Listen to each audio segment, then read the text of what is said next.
Dewaguego, Kahehtoktha ni Yungets, Waxkalewa Geni, Kanyenke'haka ni Wakunjodum, Kantege Nigidurum, Kano Kantege Ganagare. My name is Janice Brant, and I sit with the Bear Clan in the Mohawk Nation. And I live and was born and raised in Tyendinaga Mohawk Territory, or as we like to call it, Kenhte. And so we are in conversation, and I'm going to be sharing a little bit about Indigenous Seed Sanctuary. And then I'll be joined by Aabir and Rebecca Ivanoff, and we'll continue our conversation about how seeds empower communities.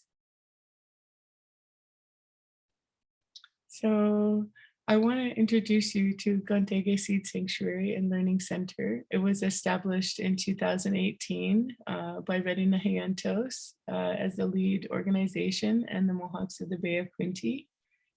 And so we created the Seed Sanctuary in order to help us accommodate a seed collection that was being rematriated to us through the Sisters of Providence of St. Vincent de Paul in Kingston, Ontario. And we're very excited about the opportunity to possibly be able to accommodate and welcome these seeds back into our community. And so Ratinenhayen thos as a group helped to create the infrastructure and all of the things that we needed to get started on the Seed Sanctuary. And so we were able to establish it in the fall of 2018. And in April 2019, we received the seed collection of 300 vegetables, herbs, and flowers, many of them Indigenous. And so that was really thrilling for our community, for our youth. And as you can see in the photos here, a lot of people of all different ages gathered around to support our first season with the seeds in 2019. And I want to tell you about what we've been doing and how things have been going since that time. And so I guess our priorities are of course taking care of a living seed collection. And we are talking about our work in the context of seed conservation and the preservation and protection of plant and seed diversity. So, so we sort of have three main goals, or three main components to our mission.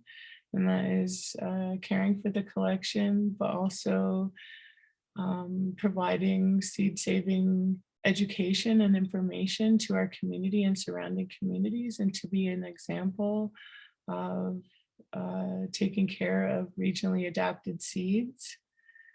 And so I guess the last part is rematriation itself, and that like the seeds were rematriated to us, we rematriate seeds to other people and groups.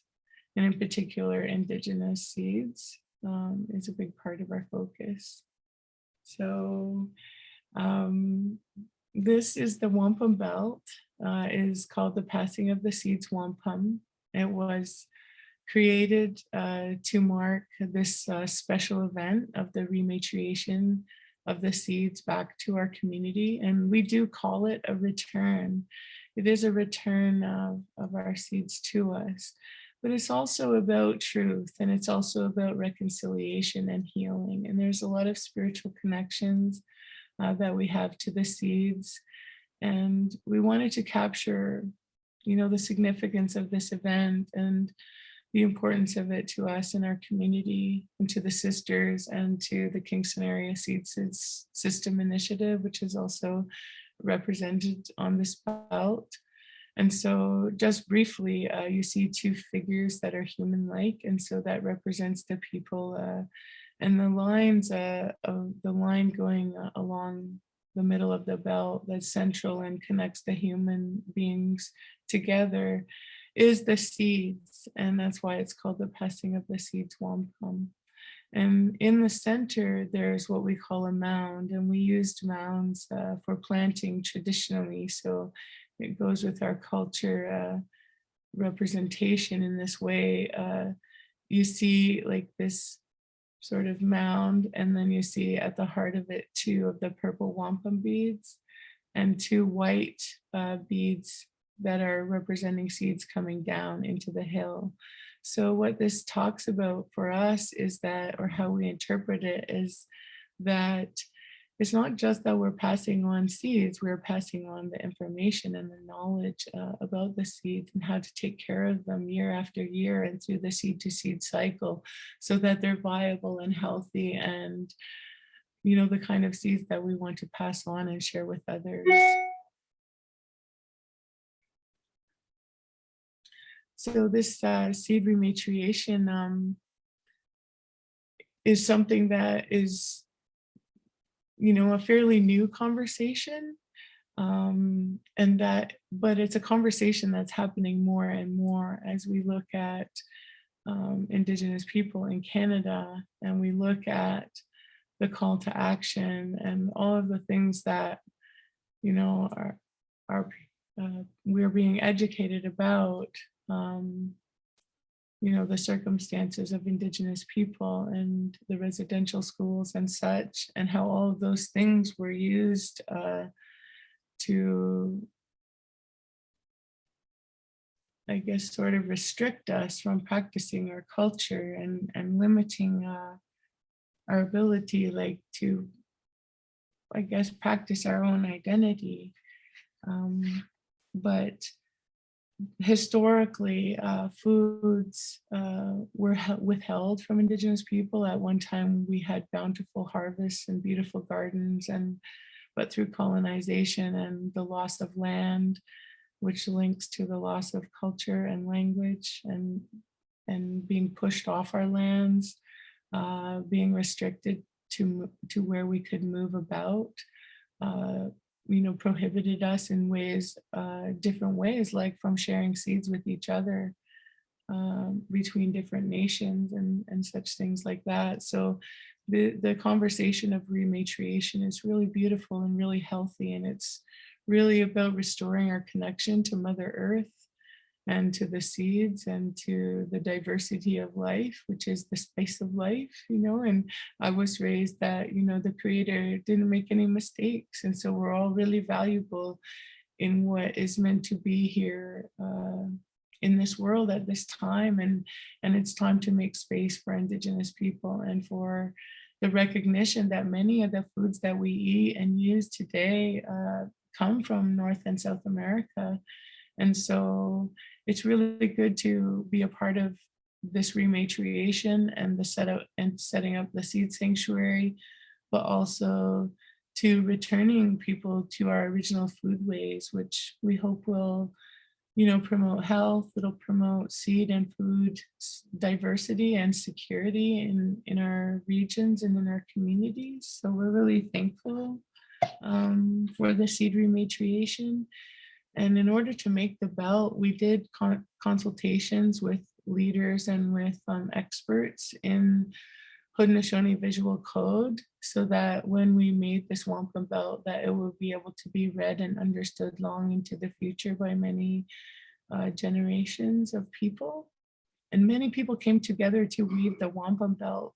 People from Tyendinaga, from the Mohawks of the Bay of Quinte, some of the Sisters of Providence, and also the Kingston Area Seed System Initiative Board and some of their volunteers all joined in this process of making this wampum belt. So it has a lot of meaning and significance.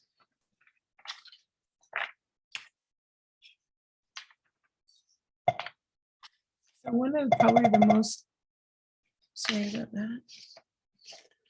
the most important connections that we have as human beings is to seeds, but also to one another. And I love this photo because it represents community, people from different ages and different walks of life, different diverse backgrounds, coming together to care for the seeds and to care for each other and to empower truth and reconciliation, to make it real and to make it come alive. It's not just words, it's the actions that we can put in place. So what we do at the Seed Sanctuary is we do a lot of work bees, and that's a lot of the way that we are able to achieve growing out close to 50 varieties per year. And so we weren't able to do that right at the beginning. But in only 3 years, we were able to almost achieve our goal of 50 varieties in the season. And we realize that's what it's going to take in order to take care of the seed collection and to manage its viability and all of the different needs of each variety and each item in the collection. And so some things need special care. You can see here there's a cage being installed by volunteers, many of them youth. And this is to make sure that we are able to have seed the next for the next planting, and to be able to have it successfully fulfill its maturity. Because as you know, with gardens, there can be different challenges, and sometimes the challenges are the things that come along and want to feast on your garden and the things that you're growing. So we learned by looking at the Heirloom Seed Sanctuary in Kingston before it closed. We visited there 3 times, groups from our community, to look at what's needed to have a seed sanctuary. What are the kind of elements? What are the important things to consider? And certainly making sure that the crops are able to make it through to maturity without experiencing too many losses. And that can be a challenge. But these kind of cages and different things are something that we had learned from that experience of visiting there. And we are also using them where we are in our location, because we have a lot of wild turkeys and deer, and we want to work and live harmoniously with all of creation that surrounds us. And so the cage allows us a somewhat protected or guaranteed or somewhat guaranteed harvest. And it's true that a lot of the plants around the outside, the cobs were almost all half or fully eaten by the wild turkeys. So, and we're okay. We're glad to share. We know that's part of the experience. And even my father, who was a farmer, would say, you always have to consider the animals, and that they suffer hardship too, like people, especially in the winter months and when life gets harder and more challenging, and the birds also. And so just in saying about the birds, I'd like to say that on this piece of land where we've established the seed sanctuary, one of the things we noticed almost immediately was there was an interesting bird that we weren't familiar with. And soon one of our Ratinenhayen members was able to identify that it was the bobolink. And when we started researching, we found that they were a species at risk due to agriculture. And part of our goal is to live in harmony and to produce these seeds in harmony with the natural environment, and to be stewards and to have a light impact as possible. And so we also became a protective habitat for the bobolink bird, which we're really proud of and honored to do. And lucky us, we even got to see the nest with eggs in it. And so that gave us a lot of happiness, because that means another generation of those birds will continue on this site. And we hope they keep coming back, because it's a safe place for them to be. They're a meadow songbird, so they like these, you can see in the photos, the big open field. But anyway, yeah, we survive a lot on volunteers. But this is our first year, 2021 was our first year to have sort of, I want to say, the proper funding or some proper resources where we could hire a coordinator who is Luke Jeffries. And also we were able to hire our first garden intern to be learning the collection from our professional gardener, Kate Henderson. So it was a really special year for us. And we have a kind of a core group of volunteers that help us reliably at our work bees that happen once a month. And then we also host events. And some of the events have been on Zoom because of COVID-19. And some of the events we have been able to continue in person because they're outside and we could take the right precautions and have the right numbers of people to be able to do that. So that's been really positive and really exciting. And just in having the intern and the coordinator has really allowed us to expand because prior to that, it was Ratinenhayen's volunteer board and our gardener. And so it feels really great to be able to expand and expand our capacity for caring for this beautiful collection of seeds. And we have already started to introduce more seeds to the collection. So we're not pushing and trying to do that quickly. We're going very slow, but we would like to, continue to grow the collection in number and to incorporate more Indigenous seeds, and especially seeds that are vulnerable, because not all seeds are plentiful. And some varieties are near extinction. And so we first added into the collection the Jerusalem artichoke, which we also understand a long time ago was part of the collection. But like anything, sometimes there's times of decline and abundance and such. So the collection at one time, we understand the collection has been together approximately 45 years. So they're like a family, and we want to keep this family together and healthy and strong. But even in 20 years, I think approximately 100 items were let go from the collection for various reasons. It could have been disease or there's too many threats or whatever. And so we have a list of what those items were, and we can slowly start to reintegrate them back because some of those items still exist in our community already, still by traditional seed keepers and gardeners. So as a community and as part of the Mohawk Nation, we have a long history and background of agriculture. And in particular, people know us, they think of the three sisters, corn, beans, and squash, but there was also potatoes and sunflowers and many other things that we would cultivate and also forage. And so we had this really wonderful food and seed relationship that's part of our cycle of ceremonies. We follow the moon cycle.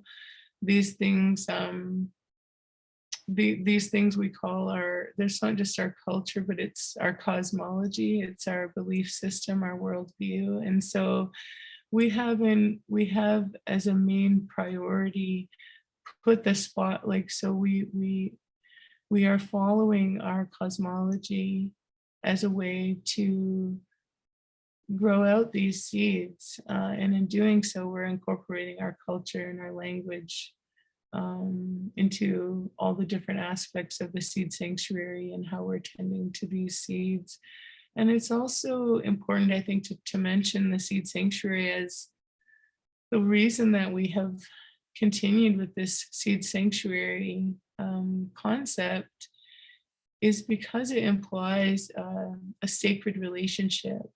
And we want to invite people into this space with that heart and that mind, that they're meeting these, beautiful seeds that are really the seeds are in the infant, stage. And then, like, if we look at this slide here and we see the seeds of the cream of Saskatchewan, melon, and then we see the melon itself.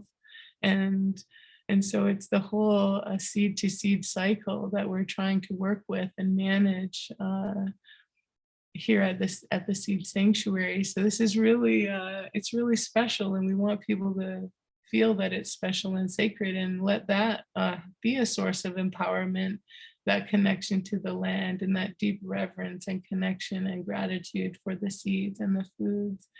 And so one of the things that I love about what we do and the work that we've been doing is that, every once in a while there's an opportunity to taste and to eat a little bit of the things that we're growing. And so there was the cream of Saskatchewan, our gardener, she cut it up for us, and she handed out little jars for us to spit our seeds into, and we got to taste this like delicious fruit, which is very uncommon. It's not something you can buy in a store, and yet it's this this beautiful food that that people have eaten for a long time, so much so that they continue to save the seeds and pass it on to future generations. And now here we are, many people have never even tasted this fruit. So we feel very fortunate to be taking care of these seeds, to be learning the collection and all of the diverse items that are in it.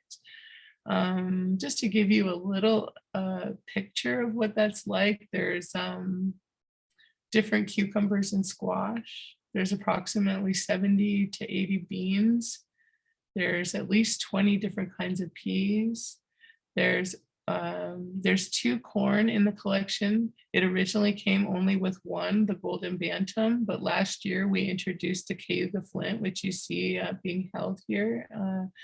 So this young woman is our intern, and she braided corn for her first time with me when we were caring for these seeds. And so you can tell just the beautiful glow that is happening there between her and the seeds, and that connection to her culture, to our culture, and to our language and our food ways.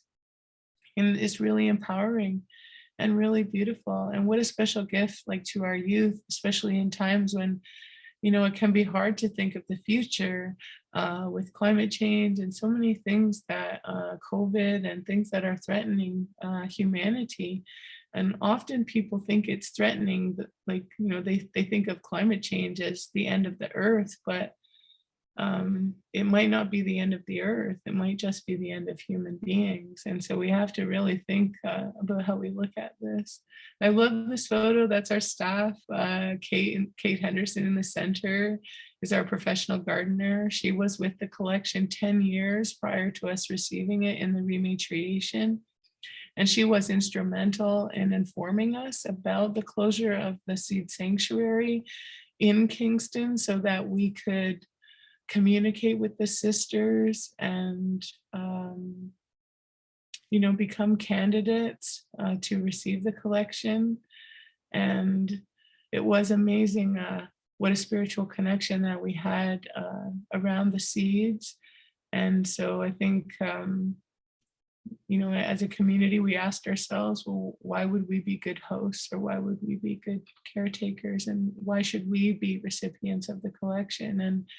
And some of it was to our heritage, some of it was to our long agricultural heritage, some of it was, that we have some organic land left in the community.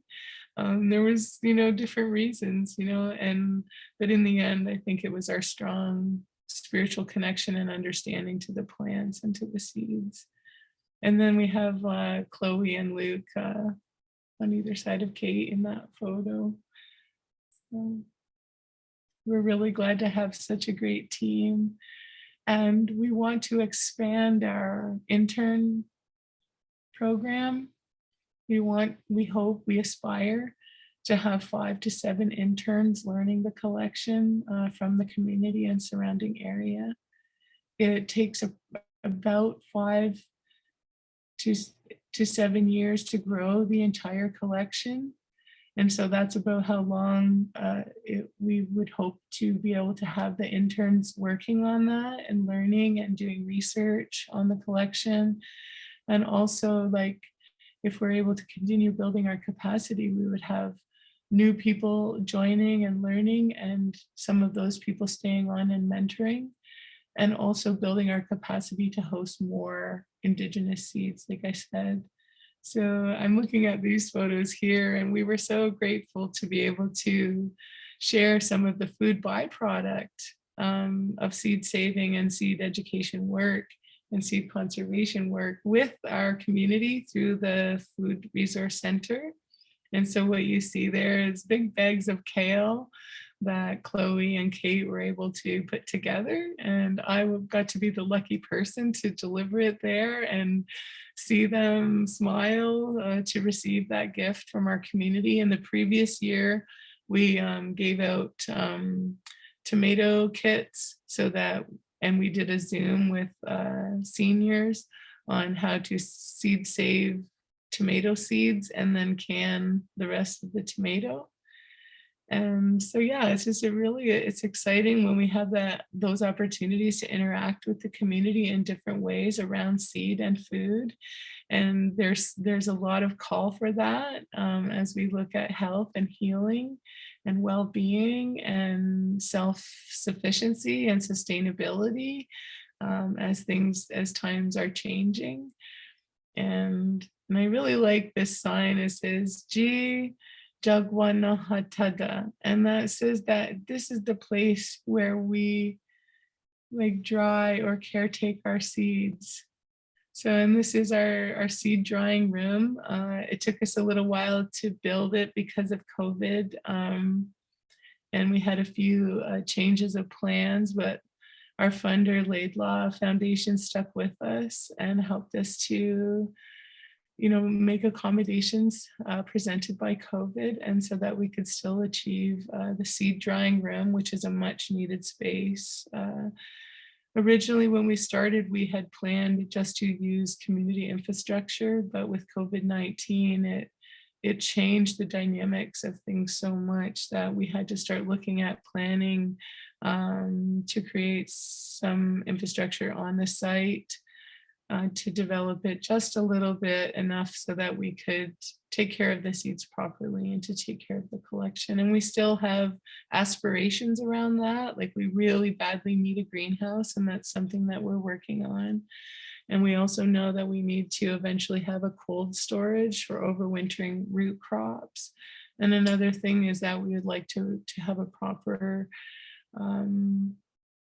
building or facility for keeping the seeds. Right now we keep them at our library, which is beautiful. In our public library, they made a secure space for us there to house the seeds in the interim. But what we know is that seeds prefer it a little bit cooler than human beings do. So we find that maybe in time, the building might be too warm for a long-term housing of the seeds there. But that's all things that we're discussing and exploring and learning as we take steps forward. And mostly we're just really thankful that things are slowly coming together and people are hearing about our project. Even the Narwhal sent someone to visit us and talk to us, and they did a story about our seed conservation work so that we can help inform other people about how important this is and how we want to, make this more available to people. And we don't want to be the seed sanctuary for everyone. We want all communities to have something like this. We want to sort of be a role model for what's possible and how we can create local or strengthen local seed and food systems, how we can help with the environment by having more foods available locally without having to transport a lot of things, or just to have regionally adapted seeds so that they know how to grow in our climate. They know they're already, by being grown out year after year in a living cycle, they create the memory, they create the genetic understandings and ideas that they need to function at their best in our climate as it changes. Or so there's a lot of opportunity for climate adaptation for us and the plants in this process and by doing it. And so we hope that other communities will aspire to have a regionally adapted seed collection or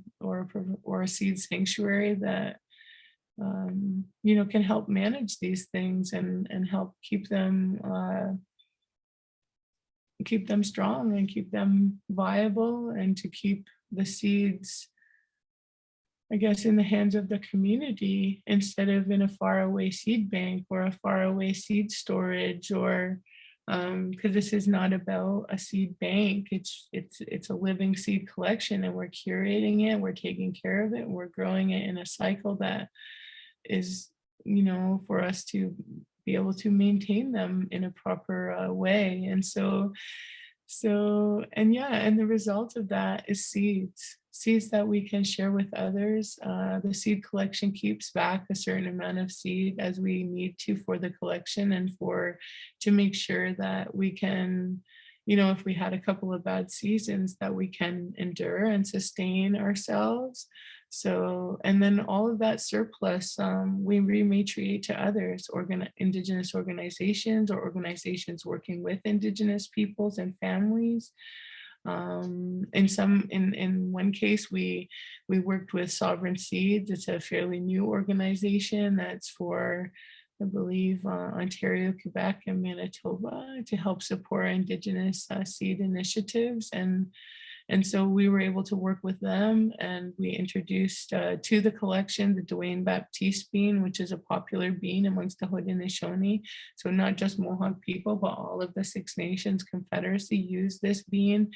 And through time, it had been preserved here in this community. And even though it's available in other places, the Seed Savers Exchange had collected a sample of that seed and had maintained it. And in 2019, they sent about a pound, I would say, or maybe a little more than a pound of Dwayne Baptiste beans up here to our community. And that was also in part through Rowan White, Steve McCumber, and Mary Arquette. And we had an event that fall, and so we shared those seeds with all the people. And then we also grew that seed at the Seed Sanctuary in 2020. And, the result was excellent. We had at least 3 liters of seed that we could then, equip the Seed Sanctuary with the seed. And then we also gave seed back to the person that had grown it out from the other seed rematriation. And then we rematriated seed back to Sovereign Seed that they could then share to their connections. And so this makes it really, it's local and regional, and yet in some ways it's much bigger than that. When we are able to rematriate seeds, because the reality, I think, for a lot of Indigenous people is that we don't have, it's not just we don't have access to these in quantities for eating.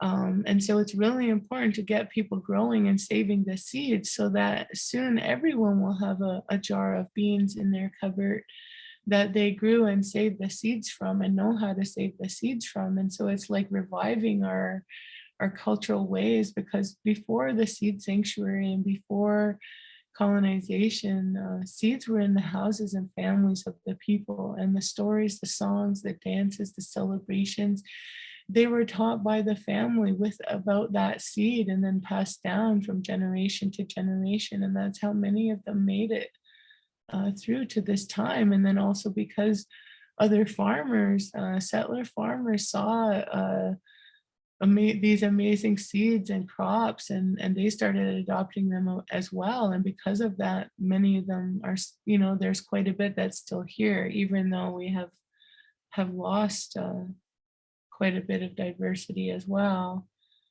But there's a really great feeling in being able to package up those seeds that were cared for so well and had so much good energy put into them, and then to share that out to other people and give them the opportunity to do the same and to increase their own food security, or at least have more local food for their family, especially in these times.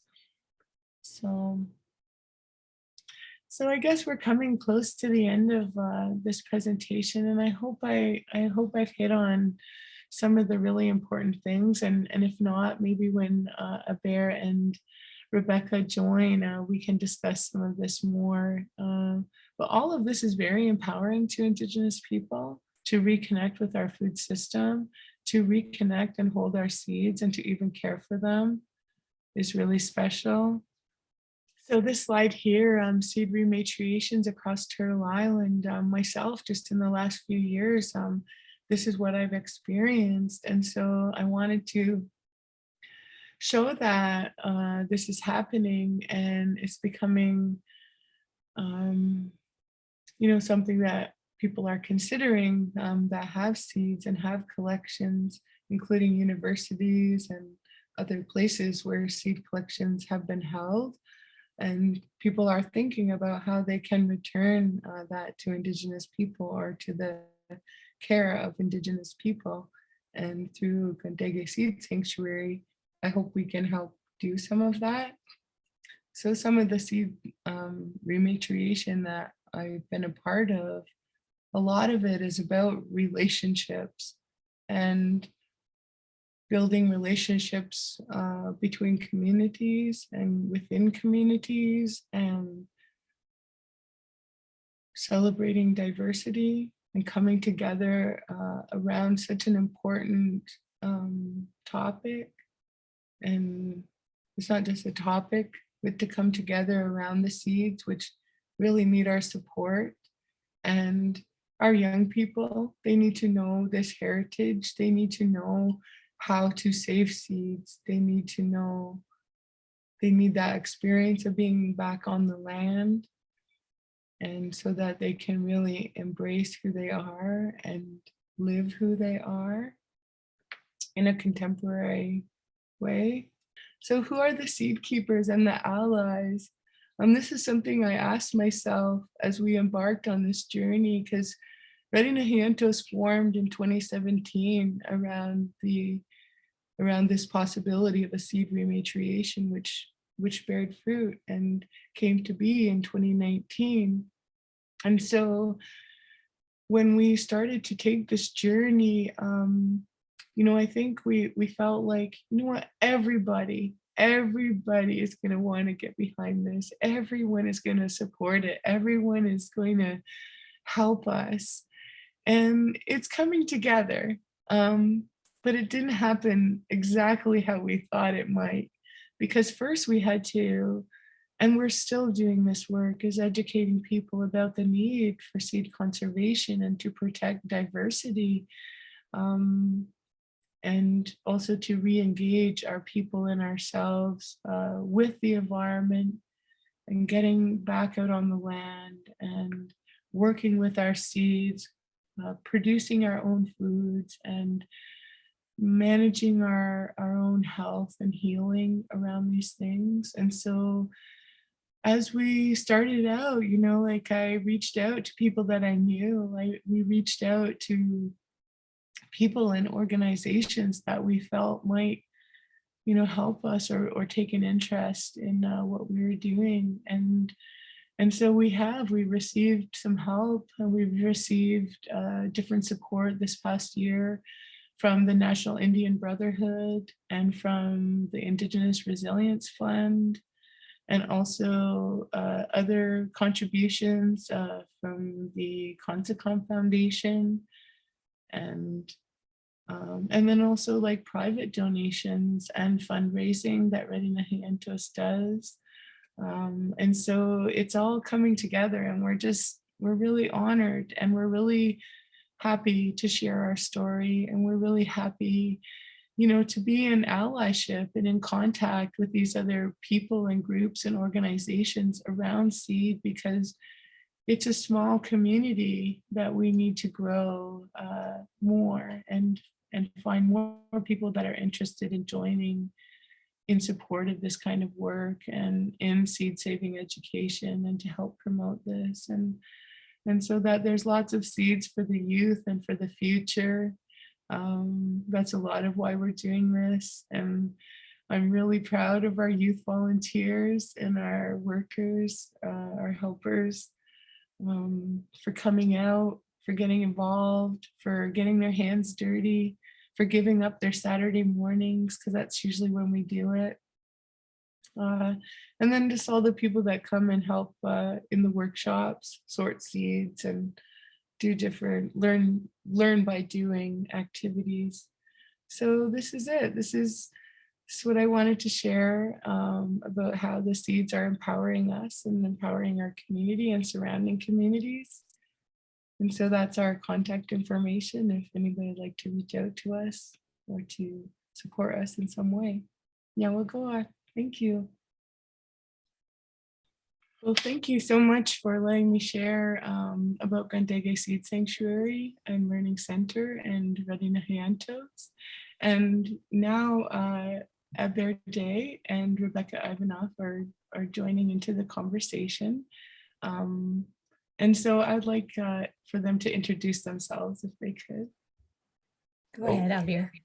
I can start. My name is Aabir, and I work for an organization called Seed Change, and I'm the director of an initiative called the Bauta Family Initiative on Canadian Seed Security, and we work with farmers and seed savers and gardeners across the country to help them learn how to save seed and grow and adapt different varieties for their farms and develop new varieties that would work on their farms. And we try to do that through supporting a lot of different research and training across the country. And my name is Rebecca Ivanoff, and I feel so honored to be in the presence of these two wonderful humans and good friends. I work as the seed program manager for the Ecological Farmers Association of Ontario.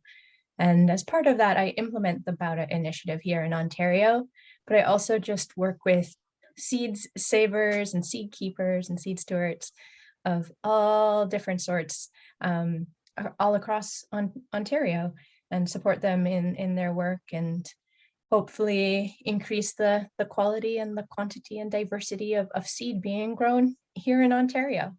And before I started working this particular job, and as I do it as well, I also love growing food, and I worked on a farm for a while, but I live in town now, and I fill lots of different spaces with food and get to talk to that food and talk to other people about food and tell the stories of the seeds and where they came from that produce that food. And I'm happy to be part of that process and to share that with others.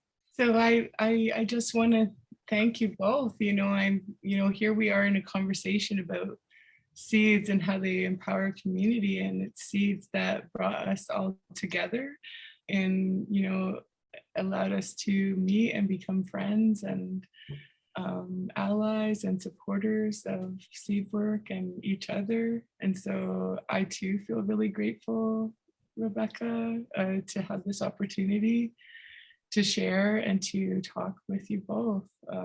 It's really meaningful, and you've been so supportive of our efforts, and it's great to be here. Yeah, I think that seeds can mean so many different things, but what you were talking about, Janice, about how they really bring a sense of connection, I think, between us on the screen here, but also to our communities, but I think also to like land and place. And I wondered if you wanted to talk a little bit, because I know this is important part of the seed work that you do, but how do seeds play a role in revitalizing like language and culture? You talked a bit about the cosmology and the place of seeds and that, but I'm curious if you wanted to explore that at all a little bit more, because I love learning about that. Sure, and I actually really like when people ask me about that. where do I start? I sort of lost my train of thought a bit. That's okay. Can you ask me again, Rebecca? Yeah, absolutely. I think I got so excited I froze for a second. Oh, that's so great. I think there's when you are working with seed, you have such a sense of when you know the stories of seed, at least, you have such a sense of like the history of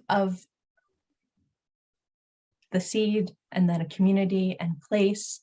And you have also this understanding that there's a future. And I think I was just curious about how you see seed work playing a role, in particular around like learning about language and culture. Because I think that's something that you are really doing in the seed work that you do. And I'd love to learn a little more about it. So thank you. So I do love this question because I like to explain to people that I was a language teacher for 5 years, teaching Mohawk language to primary and junior division at our school. But I learned a lot from that experience. And one of the things is that when we are talking about seeds or our agricultural practices or our cosmology, all of the language already exists for that in Kanyenke'haka. We already have the food words, we already have the gardening words. But if you transport us into a building surrounded by computers and different like modern technology, we don't have words for that. We have to create a language around them. And so being on the land and being with the seeds actually makes the learning of language and the accessibility of language the different, because like I said, that language exists. Like honeste is corn, like, you know, we know that word. We can say it because we're out there looking at it, working with it. So what I noticed when I was teaching elementary school was I would use a lot of the food words, and I would use food as a way to communicate with the children.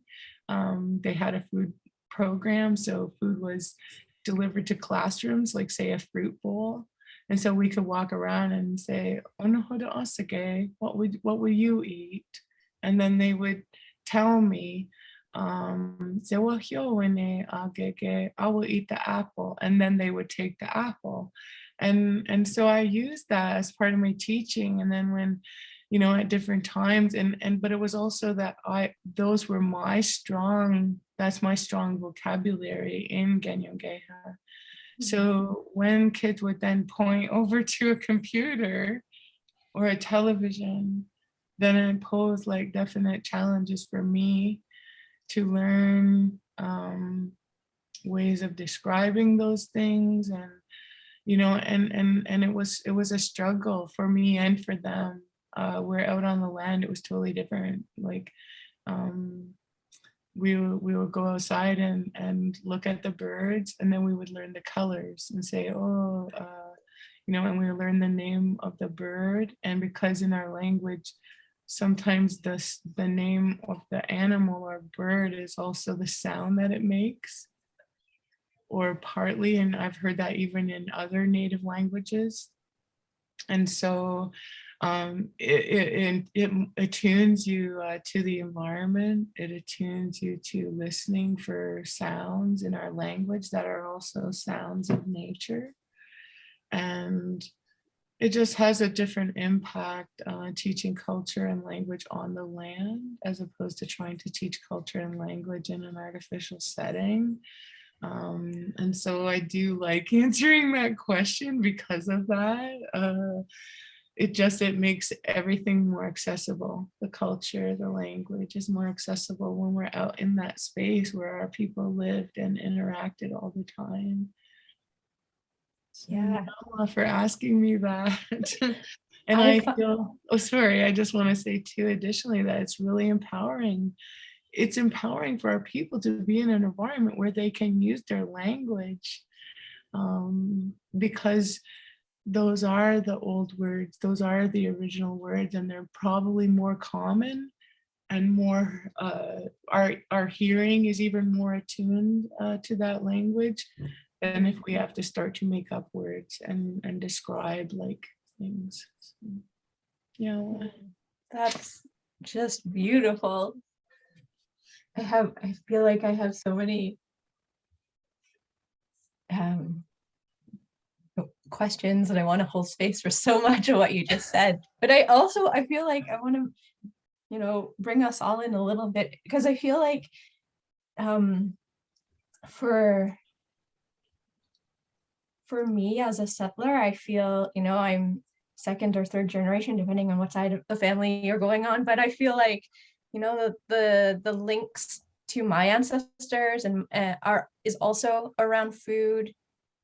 The few words I know in different languages that my ancestors spoke are food related. And I'm wondering if that happens for you as well, Aabir, if you find that there's a really strong cultural connection around food and planting and seeds. And if you had any story or that you might want to share around that. Yeah, thanks, Becca. And thank you, Janice, for that framing. Was so beautiful about the land being a place to learn.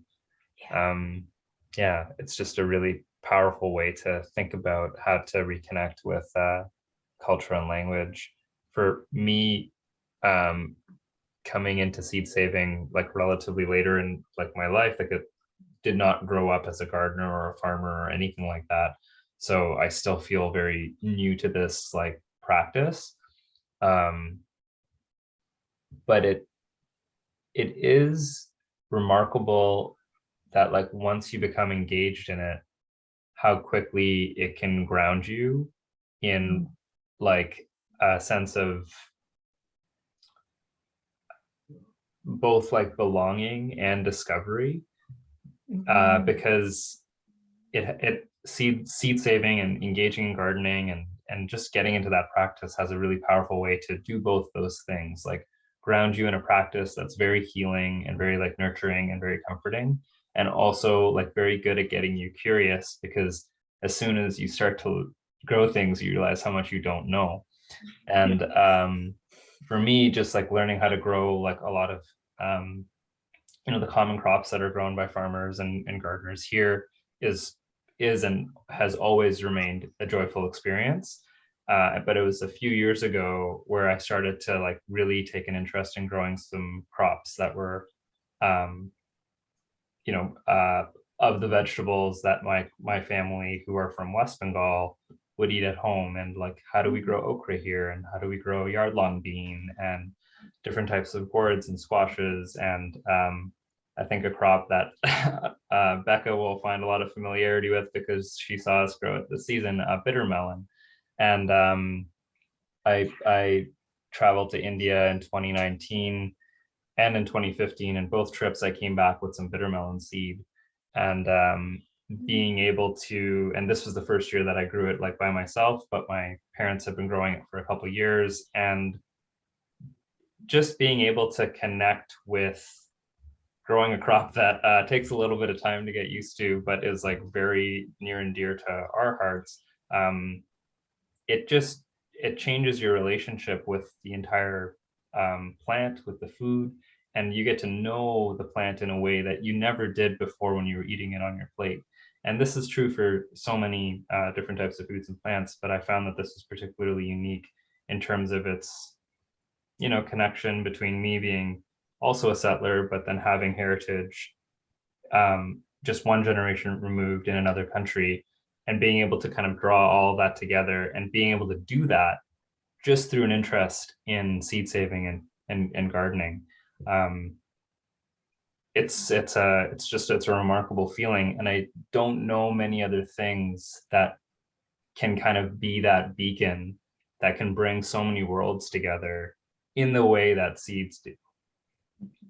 And so that would be a few reflections that I have on a topic that I think we could all three of us could talk about forever.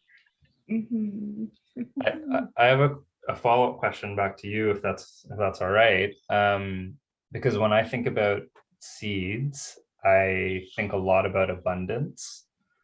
And that was always the first thing that I noticed when I started to save seeds, was just, you know, how is it possible that one seed can become so much? And you know, it still blows my mind all the time. And I think about like what that abundance creates for us, both in terms like the food that it produces, but also in like just the fact that in its nature, it's producing so much for so much more after. And it kind of like puts you in a position where, you know, whether you like it or not, you kind of have to share it, because there's no way you can use it all by yourself. And I love that about seeds. And I'm just wondering like how the two of you interact and embrace that kind of generosity that just is inherent in seeds, and what that does for you and the way in which you engage with gardening and with your community.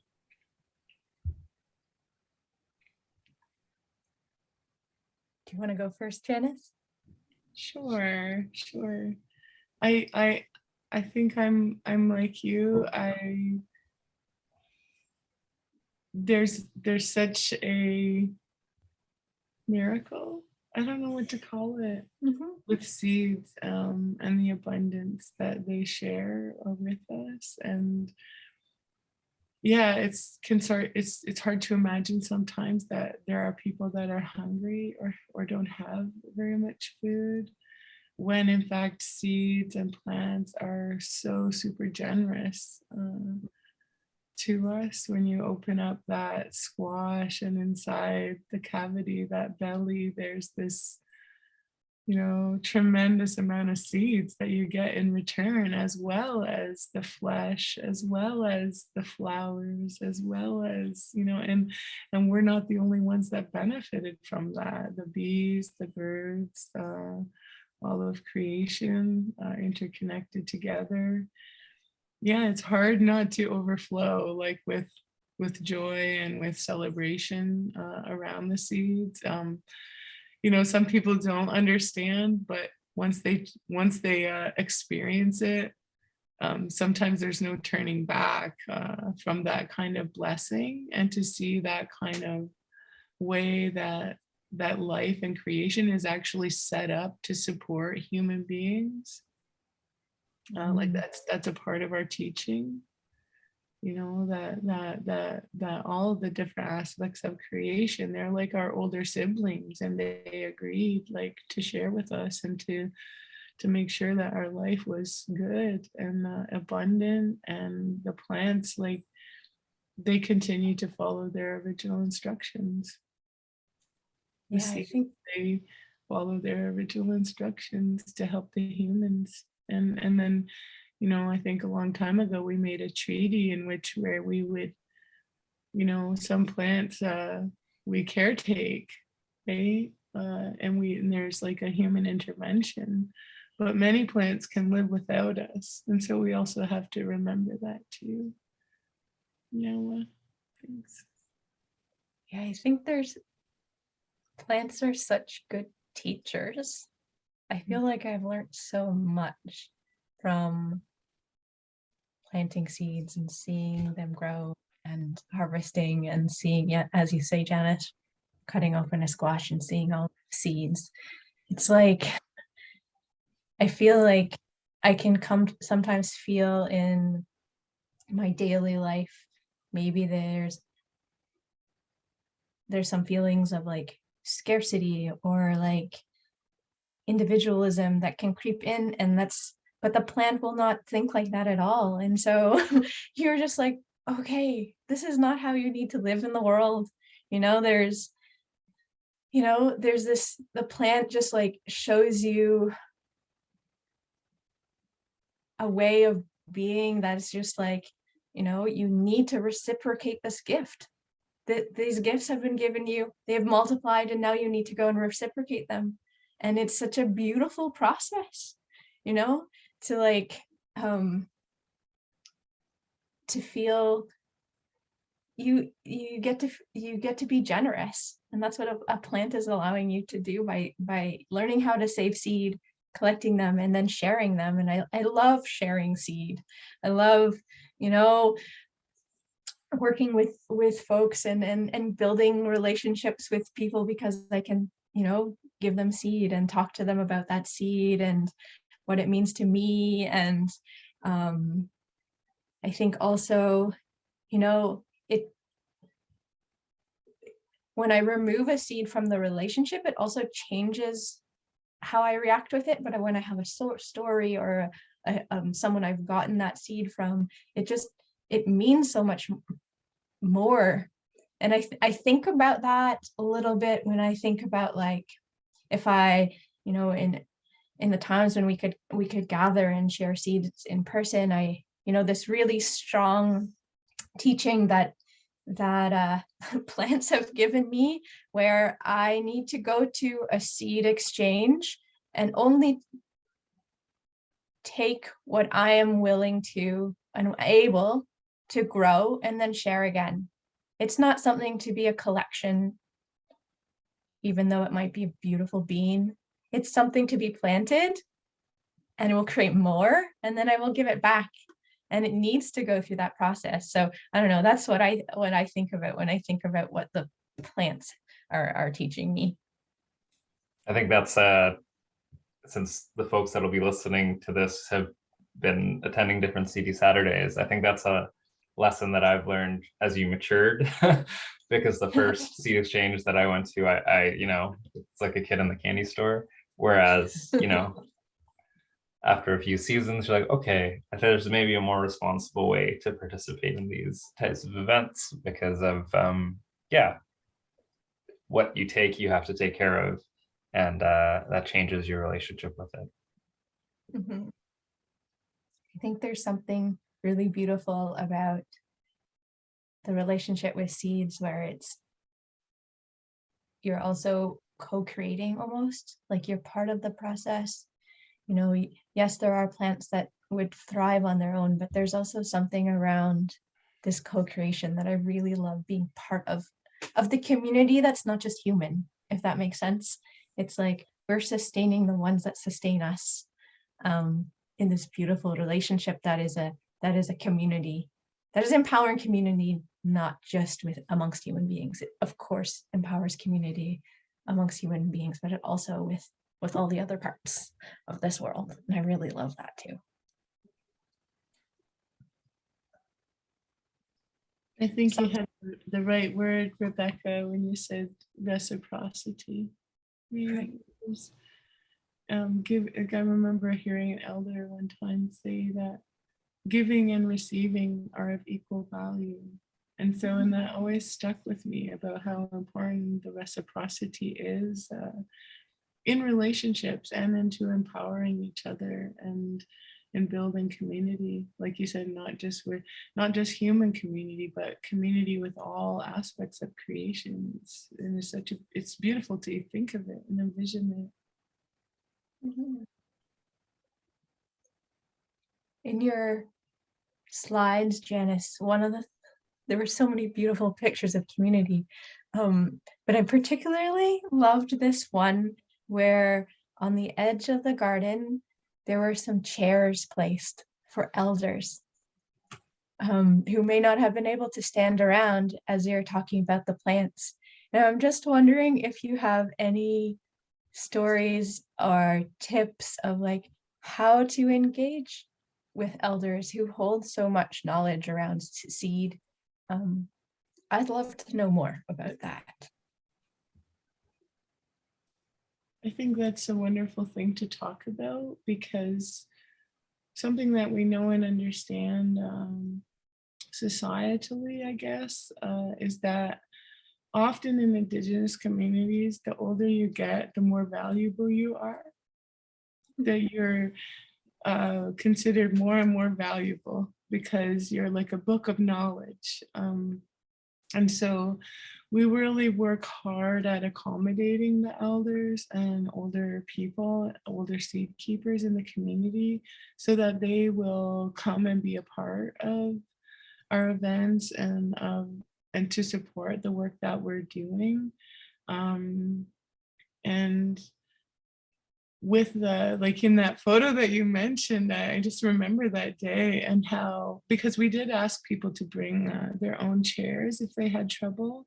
And so we did help people get their chairs out and such, but most people brought their own chair if they needed one. And then because we have quite a bit of gardens and space, we would stop at one spot, and then when we moved on, it would just be this really fun, everybody would pick up their chair and carry it to the next spot, or younger people would carry it and help their grandparents or another person. And that was so great. And then with one of our events, it was our first conference that Ratinenhayen hosted in our community to help bring about awareness about the seeds and about our own cultural connections to these things. And so we had speakers come from all across the Haudenosaunee Confederacy to visit our community, and we called we didn't eat, we called some of our seed keepers in our community and asked them if they would come. And one of the older women said to me, well, I really want to come. I really want to. She says, but I can't hear. I can't hear the speakers. I can't. And she said, so it feels like I'm not a part of it. And then I struggle, and she doesn't feel comfortable. So then she wants to leave. So I said, wait a minute, that's important. Maybe we can do something about this. And so we made sure that we rented microphones and speakers, and so that all of the people could hear the information, not just the people that could sit closest to the speakers or whatever. And she thanked us tremendously, and she came to us and said what a great conference it was, how much she enjoyed herself, how she was so grateful that we accommodated her and had microphones and speakers. And so, and if we can keep doing that to engage our older members, it's to our benefit, it's to our advantage, to make space and to accommodate their needs as well in the things that we're doing. And to, I've been to gatherings or to elders gatherings where they even assign a volunteer to that elder, and they get them water or they move their chair. Part of the relationship, I think, too, with our older people, we want to learn as much about the seeds as possible, especially our seeds that are from our community and from our region that people have continued to keep for various, reasons. We want to learn about that, but they've also raised our awareness by saying, we are concerned about the seeds as well. We're concerned that maybe, that their own grandchild or their child has not taken an interest in that. And therefore they sometimes have feared they have no one to pass that on to. And it's not the fault of like the child or the grandchild or anything. It's just that, that may not be their interest or what they see as their gift. But we can help them, by receiving those seeds into the collection, or by helping introduce them to our interns and to our youth and other people, because through those relationships and that relationship building, we may find someone that wants to caretake that seed, not just the seed sanctuary, but other people in the community for its cultural significance or its, just the significance to the area itself, such as the Deserano bean. That's so really important to our community. It's important to our history. It came here in the pockets of our people as we were evicted from our home territory and moved northward into Canada, or what would become Canada. So, there's long histories and stories, and our elders, like I said, they're like a library, and we have to make sure that we're in relationship with them and caring for them. And it's kind of interesting being an adult, because you're sort of in the middle of raising up our youth and, you know, also making sure that our youth have access to the elders all the time. So thanks for raising that, because, you know, I think sometimes I overlook even to mention something like that when it's really so important and to all the work. And, you know, a lot of why we went ahead with this was because of what the elders shared during our community consultations. Some of them stood up, like some of the women stood up and shared, and even some of the early grants that we were able to receive, we shared with the grant, like in our application, some clips, some video clips of some of the footage of what was shared at those consultation meetings, and just that deep and innate, like, beautiful connection that our people have with seeds and have had with seeds and want to maintain with their seeds, and why we you know, should place this emphasis on our seeds and caretaking the seeds at this, and that especially at this time, I guess. You know. Aabir, did you have anything you wanted to share about any relationships that you've felt like seeds have connected you with elders in a way? I ask in particular, I think, because my grandparents have passed and I feel like I'm disconnected from that generation. Like I don't have strong connections with their friends, or that maybe their friends are no longer with us as well. And so it's something that I feel like I've missed out on, having, like you, Aabir, maybe come to seed saving a little bit later in life. Yeah. So I'm always curious about how others navigate that. Thanks, Becca. I've had the privilege of growing up in a house with 3 generations for more or less my whole life. My grandparents from India lived with us, and my grandma continues to live with us for, it's what I know. And so I guess one of the beautiful things that have happened as I've gotten into food farming and seed saving is being able to share that knowledge with them, and to have it open up things that they knew but didn't feel had much relevance here when they settled. So I just think that, like, or didn't have like value, or didn't think that it would be important or interesting for, you know, to share with kids that are growing up here, and you know, part of a different culture here. And although, like, I've been blessed to have like the foodways preserved, you know, Bengali cuisine is something that I know really well, and you know, that was never shielded from us, and same with a lot of the customs that are come with that. I don't know if it was like, and maybe it just changes as you get older, but I don't know if it was like, it's certainly celebrated differently now, because we can tie customs, traditions, and stuff with food that we're growing, and with a new appreciation, because there's like an energy that I think like I have for that relationship that I might not have had when I was a bratty teenager or whatever. So I think there's like, I think that is what can come out of that sort of connection with seed growing and food growing when you bring it to different generations, or at least in my experience, that's what I found. And it's specifically, it's through just like really understanding how to make, use, and cook the food, and, you know, being able to cook food that you grow according to customs that, you know, have existed long before, you know, you, and will hopefully exist long after, is a special thing. And so I think that is a gift that I have to remember to not take for granted, because it doesn't seem to matter, like if I do seem to grow something, it doesn't seem that is of a crop that would be native to India and growing it here.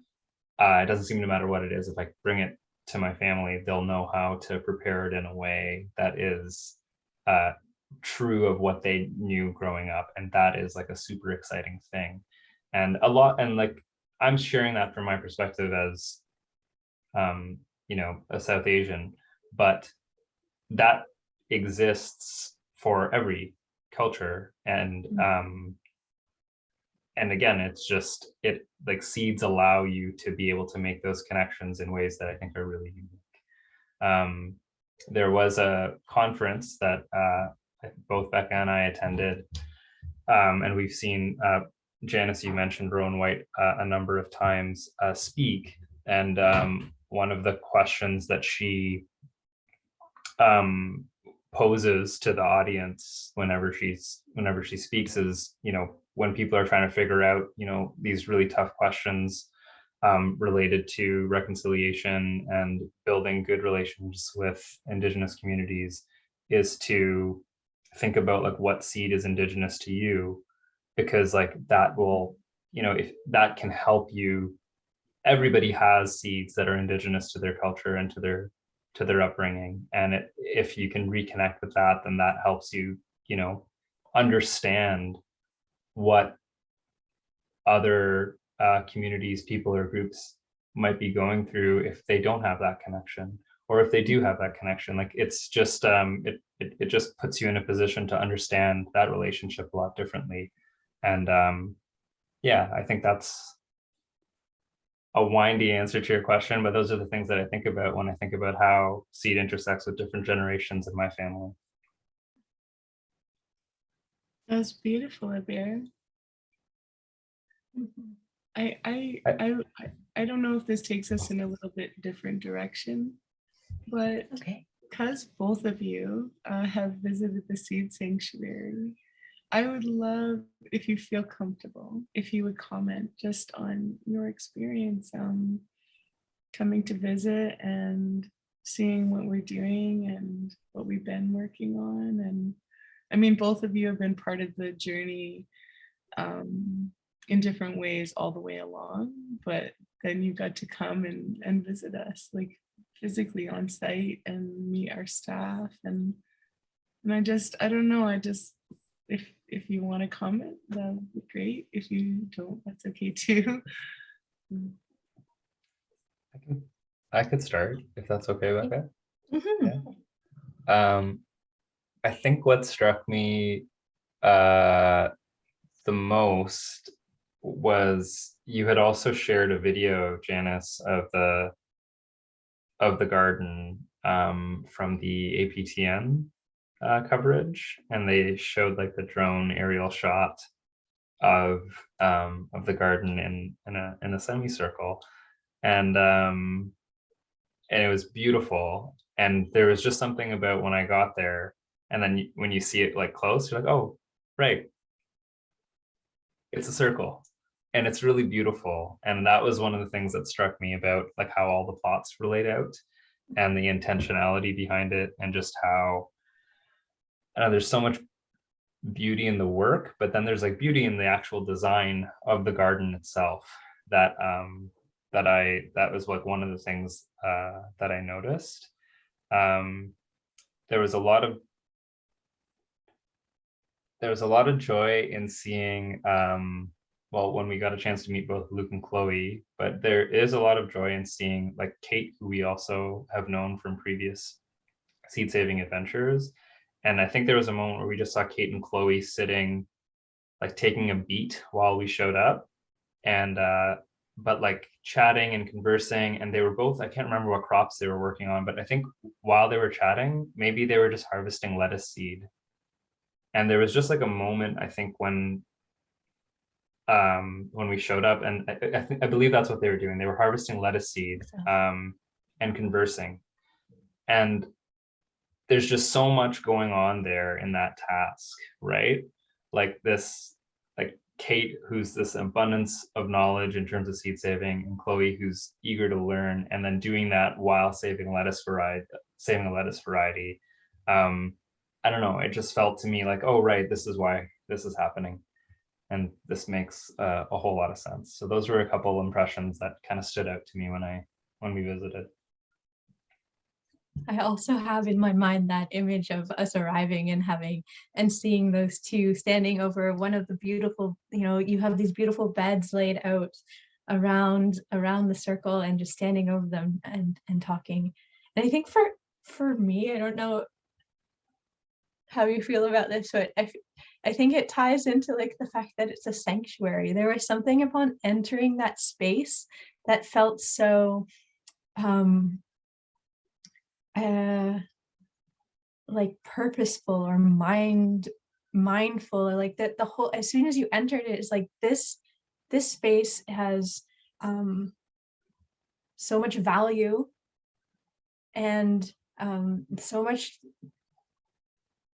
I don't know, it was just a really grounding feeling upon entering that space and seeing the work that was being done, seeing this beautiful image of Cade and Chloe talking and saving seeds. And then something that also stood out to me, Janice, was,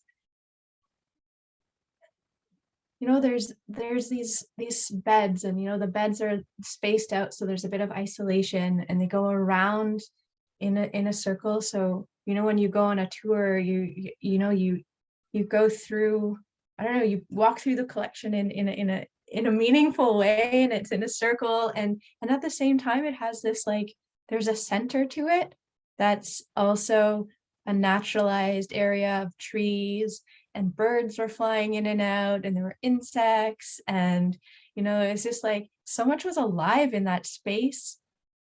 And so that was also really meaningful to me. And I loved going on the tour and learning from Chloe, who was so excited to then take the knowledge that she had been learning and share it with us, and to hear her excitement about the varieties, about, she could tell you about different things that she had noticed or engaged with at different life cycles of the plant, and yeah, and the plans for the future of that seed, like what are we going to do with it, how are we going to, you know, harvest that seed, are we going to involve other people in the harvesting. I don't know, it was such a beautiful experience of walking around, like I said, around in this circle around these trees with these small beds, and each one has such a story to it, and then have Chloe talk to me about those seeds with such enthusiasm. Yeah, it was a wonderful, and then we shared food together. We brought, you know, we had lunch, we had treats, we had salsa from the tomatoes. It was just a very special visit. Yeah, well, thank you. Thank you. Janice, what sticks out to you when you're in the actual space of the garden? Well, I guess anytime I'm there, I just feel like, I mean, I always try to tread lightly on our Mother Earth, but I do, you know, feel that it's such a special place. It's in the heart of our community. It's surrounded by the community buildings, and yet we're in the center of sort of a 15-acre parcel of land. And, you know, I'm really grateful. I've always been here. I've never really lived anywhere else. I've always lived here with my community. And I spoke with one of our older farmers, and he said, this is a good piece of land. He said, this is a good piece of land. He said, the last time, he said, I saw it plowed, he said, I did it myself with a team of horses when I was 18. Since that time, it's just been a meadow, like where they harvested the hay. And because it was owned by the community, I think maybe for the last 20 years or so, that nothing had been done to it. Nothing had been done to intervene on that piece of land, other than like the removal of the hay, which we do know has effects, but there was no things added to that land, added to that field. I feel like it's very a unique property. Yeah, I just feel really centered there. I feel like it's something that our community has, even though, like, you know, it's so simple, our community has taken a tremendous amount of pride and ownership over what's happening there. And, you know, even to have such beautiful people like Luke and Chloe and Kate on site, I think helps, you know, it just is representative of our people and the kindness of our people, the spirituality of our people. I mean, people don't get to know that about us really, but it's a more intimate space, and I feel like when people come into it, they see all the life that's there, and want to, you know, protect it and honor it, right? And I feel that very much there as well. And speaking to the circular formation, you know, we wanted to use that center area, that small cluster of trees that lay in the center of that meadow, you know, as a way to create, like, you know, some buffer zone and some different, like, you know, there was different, like, real functional purposes for surrounding that area with the garden beds. But then also we were acting on our cosmology. We were so within that semicircle where the spokes of the wheel, I want to say, but each garden represented a moon, a day in the cycle of the moon. So there were 28 beds. And so in so many different ways, like, there's so many different ways to honor and work with our cosmology. We'll probably never run out of ways. I mean, it can be numbers, special numbers, like 28 being the days in the moon cycle. That circle, that semicircle, sort of representing, you know, the circle of life and the connection of things, and also the moon itself. Yeah, there's just so much when I go there. It really feels sacred to me. And I feel like when people come there, they immediately start to model that sacredness. Even if they hadn't felt it maybe previously or when they come on site. And something I've got to witness through working on this project is, you know, the impact that it has on people. And I literally, even as a teacher, I used to notice it once in a while. I know I shouldn't say once in a while, but I would notice it too as a teacher. But sometimes we get to witness right before our eyes someone transforming.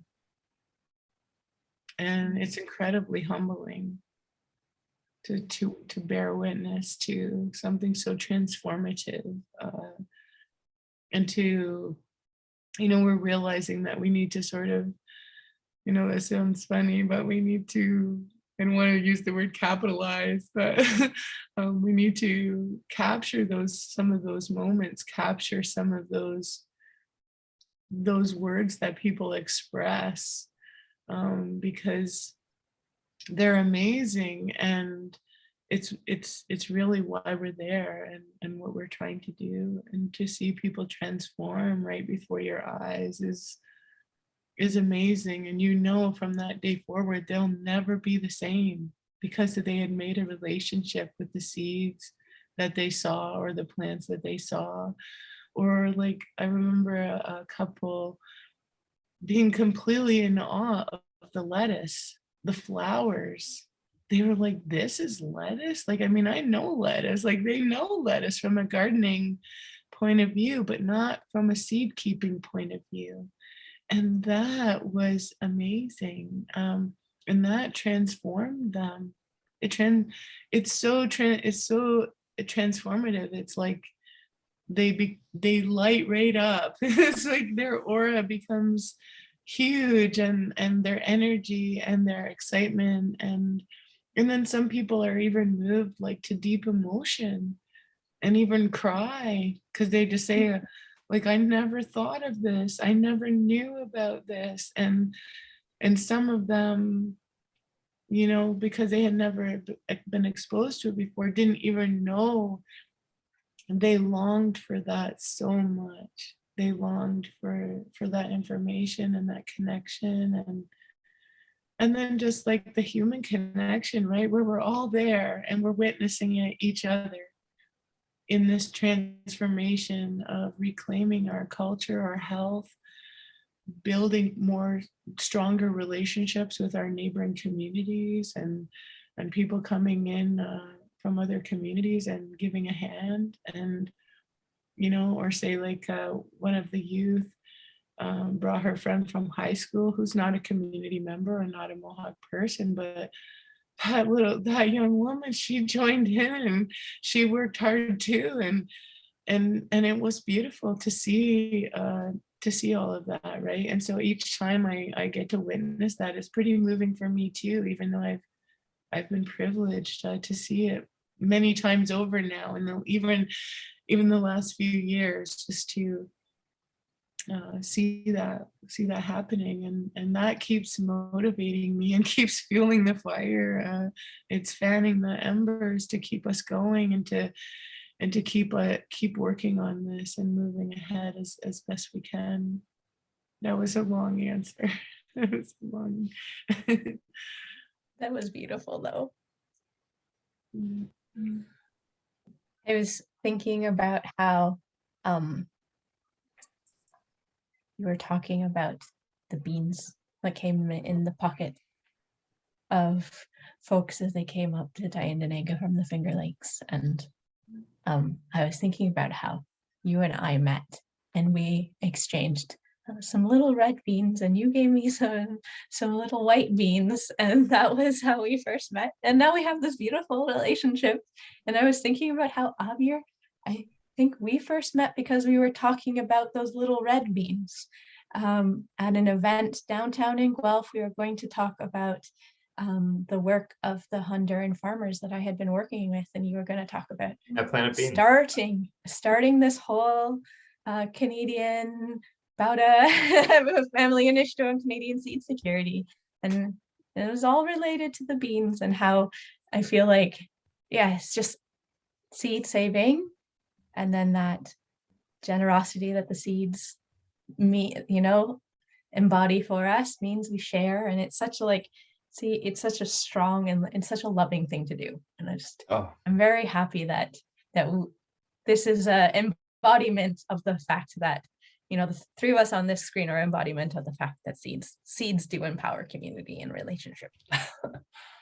And I'm glad that you mentioned the Honduran kidney bean, because I actually didn't realize, I had kind of forgotten that I got that from you. And there's some right here behind me under this blanket from this season, because we continue to grow it. And we hope to maybe even taste it sometime soon, as we always work from whatever seeds we're given. Ken and I at home, we work from seeds that are shared with us, and we build up the quantity, and then we look forward to the time when we can share and taste and all of that good stuff. Because I know sometimes people ask me, how does that taste? I said, I don't know. I don't know yet, because we're still doing the seed conservation part. And then, but soon, with our dedication, then, then there comes a day when we do get to cook it up and taste it. And Ken sort of teases me, say that we only eat the ugly ones. And that's the ones that have blemishes, or that don't make when we're sorting them out and things like that. But he doesn't really mean they're ugly, but just ones that I guess don't make the seed cut. But usually they're in a mixture, so you can't tell what there's, so it's like a mixture of seeds. But I still like making a soup that has 20 different kinds of beans in it. That's pretty fun and exciting. And I hope everyone will have that opportunity if they want it. But thank you both. This has been really nice. I love hearing from you both. I love our friendship and our seed exchanging and our seed stories. And yeah, I hope they just continue to empower us and empower others to get involved. Yeah. So now we'll go on. it's a gift to be able to do this and to spend this time with you both. Thank you so much. Yeah. Thank you both. Thank you.